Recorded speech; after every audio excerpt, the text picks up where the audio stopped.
नमस्कार सर्वांना, मी श्रद्धा किशोर पाटील पुन्हा एकदा माझ्या नवीन व्हिडिओमध्ये आपणा सर्वांचं मनापासून स्वागत करते।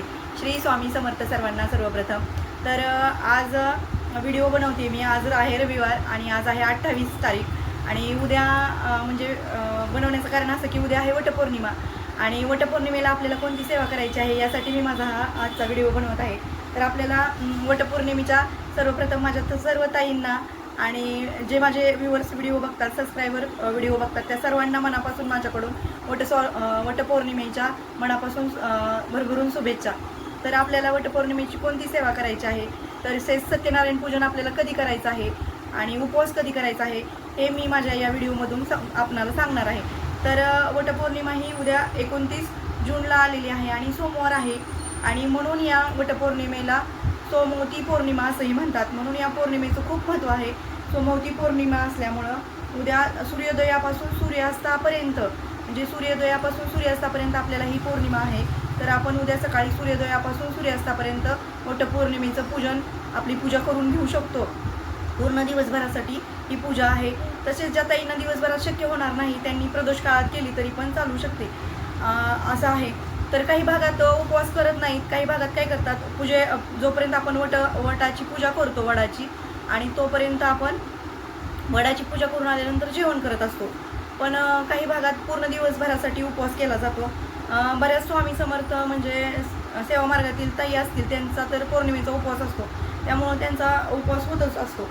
त्याच्यामुळं आपल्याला काय करायचं आहे, कमीत कमी पूजा करेपर्यंत ज्या ताई अशक्त आहेत, ज्यांना उपवास करणं शक्य नाही किंवा ज्यांचे काही मेडिकलचे इश्यू असतील की ते जेवण केल्याशिवाय काही नाही ॲसिडिटीचा वगैरे त्रास असतो तर त्यांना जेवण करावंच लागतं, तर त्या ताईंसाठी त्यांनी पूजा करून येईपर्यंत उपवास करायचा आहे।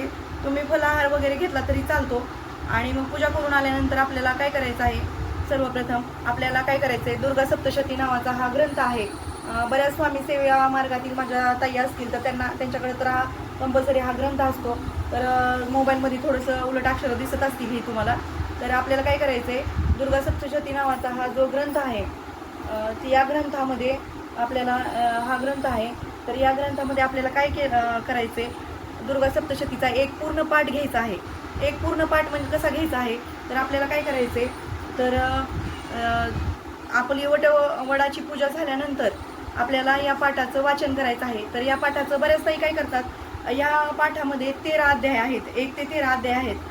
तर ते 13 अध्यायाचा ताई वाचन करतात, पण तसं करायचं नाही आहे। तर आपल्याला एक पाठ आपला पूर्ण कधी होतो, एक पाठ म्हणजे एक अध्याय नाही, 1 ते 13 अध्याय येतात त्याच्यात, पण आपल्याला सुरुवात कशी करायची आहे, तर आपल्याला काय करायचं आहे, दुर्गा सप्तशती ग्रंथ वाचत असताना सर्वप्रथम आपल्याला या ग्रंथाच्या 6 नंबर पान नंबर जे आहे 6 पान नंबर त्याच्यावरती हे 5 श्लोक दिलेले आहेत, हे श्लोक घ्यायचे आहेत पहिल्यांदा सर्वप्रथम हा ग्रंथ वाचण्यापूर्वी आणि हे 5 श्लोक घ्यायचे आहेत।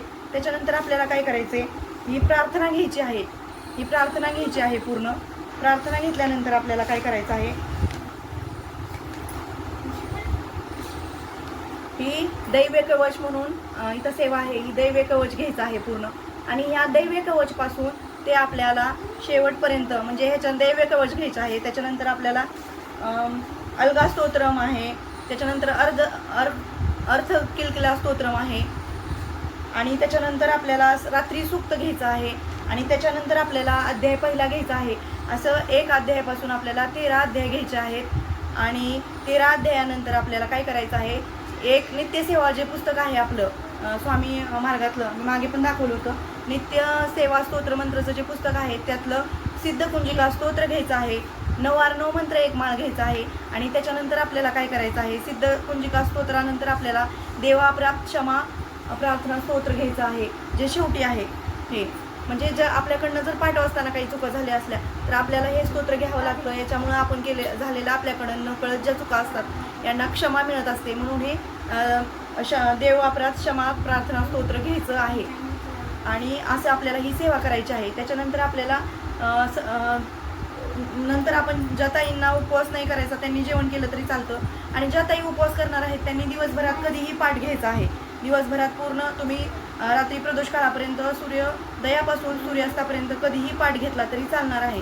त्याच्यानंतर आपल्याला काय करायचं आहे, त्याच्यानंतर आपल्याला सत्यनारायण पूजन करायचं आहे, हे प्रदोष काळातच करायचं आहे। सत्यनारायण पूजन हे आपण का करत असतो, तर सत्यनारायण पूजन हे आपल्याला लक्ष्मी प्राप्ती, धनधान्य, समृद्धी, ऐशो आराम, ऐश्वर्य, संपत्ती, प्राप्ती, धननैवेद्य, आरोग्य, सौभाग्यवर्धक असतं. म्हणून सत्यनारायण पूजन हे आपल्या स्वामी समर्थ सेवा मार्गात म्हणजे सांगितलं जातं. लक्ष्मी प्राप्तीची सेवेतली महत्त्वाची सेवा आहे. तर त्या ताई म्हणजे मी पण स्वामी सेवा करते, तर माझ्याकडे तर असतो सत्यनारायण दर पौर्णिमेला. पण ज्या ताईंना सुरू करायचं आहे करू शकतात, म्हणजे उद्याच्या पौर्णिमेपासून त्या सुरू करू शकतात हा सत्यनारायण.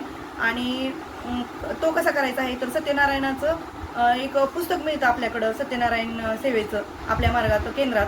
तर ते पुस्तकामध्ये 5 अध्याय आहेत, ते वाचन करायचं आहे.